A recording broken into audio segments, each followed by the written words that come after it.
I'm about to show you 25 of the best albums from the 1980s, and I managed to pick at least one record from each year, so let's take another trip down memory lane and reminisce about just how incredible the 1980s were. Hey, what's up? I'm Jason, and this channel is for vinyl lovers who want to find new vinyl to listen to, purchase, or avoid. I focus on vinyl, but everyone is welcome. Good God! Let's jump right in. All right, the microphone is making an appearance again because I'm reluctant to keep moving it back and forth and switching things around every other day, so it's probably gonna be here to stay, at least for a while, but why would I have to keep moving it around in the first place? What on earth am I talking about? Well, because I'm very excited to tell you that I'm gonna be going live on YouTube for the first time next week. I'll have a very special guest with me, and we'll be talking about some incredibly interesting vinyl topics, at least in my opinion. Playing some games, and might even give away a record or two. Who knows? I'll announce the day and time and the name of my special guest once everything is set in stone, hopefully by my next video. So if you don't want to miss a single video or live stream, subscribe to the channel and hit that notification bell so that you are never left out of the loop. I think an indicator of how great the music of a generation is when you can select 25 albums spanning the entire era and still criminally leave off tons of fantastic bands. Nevertheless, here are 25 of my favorite 80s albums. Each and every one tells a story of my adolescence. Maybe some of these albums even have special meaning for you. Let's kick off the decade right with the fantastic British Steel by Judas Priest. This is the album that includes the song Breaking the Law, and it's just a fantastic rocker from start to finish. I wasn't a big 80s rocker back in the day. I would hear the stuff on MTV all the time, but now I'm having a lot of fun revisiting these killer records. Next up, another hard rocking album by the Prince of Darkness himself. This is Ozzy Osbourne's Blizzard of Oz, released in September.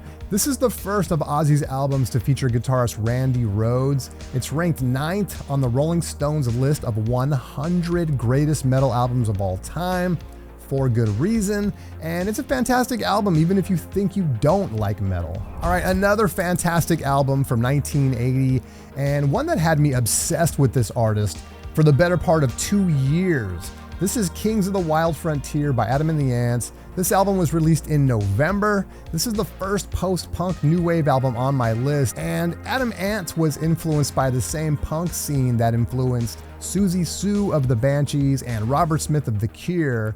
I think this is Adam at the peak of his powers. It's different, it's not for everyone, but I just love it. Okay, 1981 starts off with the bang with Rush's Moving Pictures, released in February. This is the iconic album which includes the tunes Tom Sawyer and Limelight, but it really is just a great album from start to finish. Another post-punk band, this is my favorite Susie and the Banshees album called Juju. This is fantastic post-punk, gothic rock, and she really does rock. You can't help but shake your head and dance all over the room to this record. It includes Spellbound, Arabian Nights, and Halloween. Fantastic stuff. And I'm wrapping up 1981 with some straight up rock and roll. Here's the Rolling Stones with Tattoo You, Start Me Up, Say No More, one of the best rock songs of all time in my not so humble opinion. The next time you listen to this song, pay special attention to the quality of Jagger's voice. It's blues rock to the max, deep and gritty. I don't think he ever sounded better than he did on this record. All right, apparently 1982 was a big year because I have 5 albums to show you. Let's kick it off with the rocker Blackout by the Scorpions. Again, I wasn't a big Scorpions fan at the time, but I've come to really love their style. It's just wall-to-wall guitar rock, and this album just slays. This album right here, The Gap Band's 4, is just a special album. It includes the tunes Early in the Morning, Outstanding, and of course, You Dropped a Bomb on Me. Lonely Like Me is another great song on this album. A ton of memories wrapped up in this. I love it. The Gap Band. Another one of my favorite 80s bands right here, the English Beat, And this is Special Beat Service. I absolutely love the tune Jeanette. It's so fun to sing. This also has I Confess, Save It for Later, and Rotating Heads, which appears in the film Ferris Bueller's Day Off. Shout out to my very good childhood friend Gabriel Martinez for introducing me to this band way back when. This is the Bauhaus and their album The Sky's Gone Out. In some very strange way, this album reminds me of Abbey Road, just by virtue of the fact that side B is a bit of a medley. I just think the Bauhaus fill that gothic niche very well, and I just love Peter Murphy's vocals. I don't think he gets enough credit for his fantastic singing ability. What would 1982 be without this album? For me, I have no idea. I was obsessed with this album and MJ. My mom was a hairdresser, and I begged her to perm my hair. And even though it broke my heart at the time, fortunately, she denied my request and my hair remained feathered, parted right down the middle. I still made all my friends learn the Thriller dance though, so we could perform it in my driveway on Halloween night. Sorry guys. 1983, another wonderful year, kicked off with Def Leppard's Pyromania. My friend Dennis was obsessed with Def Leppard, who were all over MTV that year, as were most of the other bands on my list. And that's the thing, I mean, 80s music is really synonymous with MTV, and a lot of music that we discovered in the 80s was due in part to the music videos that were broadcast 24 hours a day. Anyway, this album includes Fullin' and my favorite Def Leppard song, Photograph. Next up, absolutely, my favorite B-52s album. It is just so funky with wall-to-wall stellar compositions.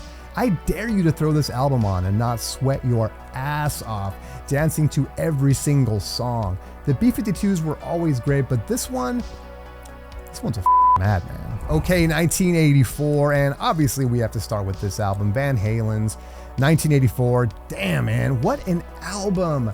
This is my favorite Van Halen album, and if I'm being honest, it's my favorite rock album of the 80s. Jump, Panama, Drop Dead Legs, Hot for Teacher, the hits just keep coming. It's wall-to-wall rock and roll goodness. This is an album I didn't discover until much later. I actually got into Dead Can Dance from their other, much more sort of Gregorian chant, Gaelic folk albums that came out later. But this album is their debut, and it's a much more straightforward post-punk gothic album in the tradition of Joy Division and the Bauhaus, and is just fantastic. If you haven't heard it, start with the song East of Eden, and you'll see what I'm talking about. It's hard to believe there was almost 2 years between Michael Jackson's Thriller and this album, another album that defined a decade. Prince's soundtrack to his film Purple Rain. Again, put this album on and do not play air guitar to Purple Rain with tears streaming down your face. I dare you. Speaking of Prince, here's Ice Cream Castle by The Time, which really amounts to a Prince record with Morris Day on vocals. This is the one with Jungle Love and the Bird from the film Purple Rain. Just a great, great record, and not to diminish The Time by any means, but Prince's side projects, like The Time, are a great way to experience some Prince music that maybe you haven't heard in a while or at all. Only one record on my list from 1985, and that's DRI's Dealing With It. For the uninitiated, DRI stands for Dirty Rotten Imbeciles. They're sort of an underground thrash punk band, and no one ever did it better in my opinion. This album is packed with like 25, 60 to 90 second songs that are just super timely and catchy. It's just a really, really great, fun, and nostalgic album. Okay, 1986, and we're on the back end of the 1980s. I picked this one because I love the band, but I think it's a bit of a hidden gem as well. This is the last album of Journey's that featured Steve Perry on lead vocals, and apparently there was some strife in the band because Steve really wanted to control the creation of the album, and I don't blame him. It's Steve Perry. He's one of the best voices of all time, and this is the record that includes Randy Jackson on bass. Not Michael's brother, but Randy Jackson of American Idol fame. I'm kicking off 1987 with the Smiths, and this is Louder Than Bombs, released in March of that year. This double LP album is just packed with incredible music from Morrissey and Johnny Marr. If you need more convincing, just check out the song William, It Was Really Nothing. Summer school of 1988, my girlfriend lent me 2 cassettes, and I'm sure I wore them out. This was one of them, and this was the other. New Order's Substance. I was very happy to snag this one on vinyl from a local record store. This is the original UK edition. It sounds phenomenal, but more importantly, this album takes me right back to high school. And there are just so many great memories tied to it. There are extra tracks on the CD version, and to me, the one most worth having is the song 1963. And you can just snag the 12-inch single right here, and you're all set. Also from 1987, The Cure's Kiss Me, Kiss Me, Kiss Me. Another great recommendation from my childhood friend, Gabriel. I would have been lost without Gabe, I think. This is such a great album. You get the kiss, Why Can't I Be You, Just Like Heaven, Hot, Hot, Hot. Just so much great music on this double album. In fact, all 3 of my picks from 1987 are phenomenal double albums. It's 1988, and I couldn't get through the decade without mentioning this band, Devo, another band that really helped to shape the decade in their own way. This is Total Devo. This record does not get enough love.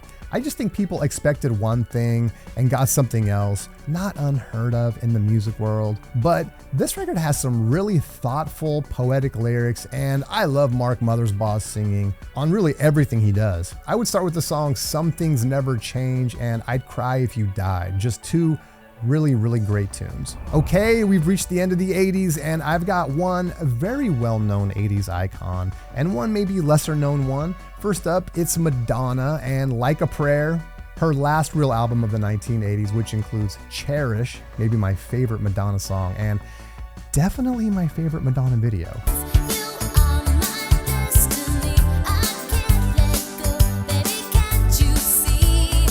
Madonna, always great for sing-along dance music. And last but certainly not least, I can't believe we're at the end. This is Peter Murphy's Deep. This is the reissue that came out a few years ago on colored vinyl, and it sounds fantastic. This is one of those albums that I throw on when I'm feeling a little introspective or melancholy. It's always just what the doctor ordered. Check out Crystal Wrists, 7 Veils, and of course, the big hit on this album, Cuts You Up. I just have to show you it's on this really cool, clear vinyl. So I guess that's not technically colored vinyl, it's clear vinyl. All right, there it is, 25 fantastic albums from the 1980s. So many incredible albums, and so many albums that didn't make the list that very well could have. Let me know in the comments section which records would make your 80s list. If you like this video, then you'd probably enjoy one of these videos. I'd love it if you'd consider subscribing. It helps the channel more than you know. Don't forget to hit that notification bell so you don't miss out on next week's live stream. There's gonna be giveaways and just a ton of fun. Thanks so much for watching, and I will see you next time.